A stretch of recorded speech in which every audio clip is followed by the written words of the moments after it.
Президентimiz Қасым-Жомарт Кемелұлы Тоқаев айтқандай, цифрлық дәуірге табысты бейімделу, сапалы білім беруді қамтамасыз етуде ғана емес, сонымен қатар еліміздің жаһандық ауқымда өркендеуі мен бәсекеге қабілеттілігіне қол жеткізуге де шешуді фактор болады. Елімізде техникалық жаңалықтар мен цифрлық ресурстардың саны үнемі өсіп келеді. Оқыту мақсаттарын жүзеге асыру үшін мектебіміздің педагогтері сабақтарда әртүрлі компьютерлік бағдарламаларды, электрондық ресурстарды және де басқа да цифрлық шешімдерді қолдана алады. Демонстрациялық бағдарламалар сипаттамалық сипаттағы оқу материалын түрлі көрнекі құралдарды, яғни картиналар, фотосуреттер, бейнефрагменттер, плакаттар сияқты көрнекі көрсету үшін. Демонстрациялық бағдарламалар педагогке зерттелетін тақырыптың негізгі аспектілерін көрнекі түрде көрсетуге көмектеседі. Интерактивті тақталар мен презентациялар.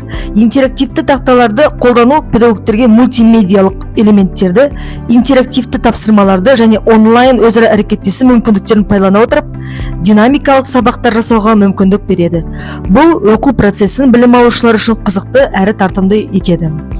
Білім беру ұйымдары мен міндеттері. Білім беру ұйымдары мен міндеттерін пайдалану білім алушылардың назарын аударуға және оларды оқуға ынталандыруға көмектеседі.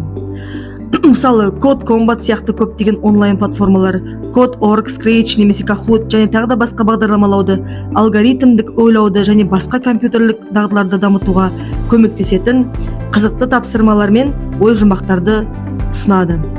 Бұл бағдарламалар тест түрінде әртүрлі тексеру тапсырмаларын ұсынады. Жеке тәсілдеме ретінде пайдаланылады. Білім алушылардың жетістіктері мен қателіктерінің егжей-тегжейлі бейнесін түсіреді. Успешная адаптация к цифровой эпохе станет ключевым фактором не только в обеспечении качественного образования, но и в достижении процветания конкурентоспособности нашей страны в глобальном масштабе. Влияние использования цифровых информационных технологий на результативность обучения непосредственно связано с оценкой степени обучающихся. Чему и в какой степени научились, что и в какой степени способствовало воспитанию учащихся в ходе урока, что и в какой степени способствовало их развитию. Необходимо проанализировать и то, как использование цифровых технологий способствовало эффективному закреплению материала и оперативному контролю знаний учащихся как следствие повышения качества обучения. Исходя из вышесказанного, можно предложить для проведения анализа и оценки урока с применением цифровых информационно-коммуникативных технологий следующую схему. Анализируются методы деятельности учителя и ученика на всех этапах урока, на которых используются информационные технологии.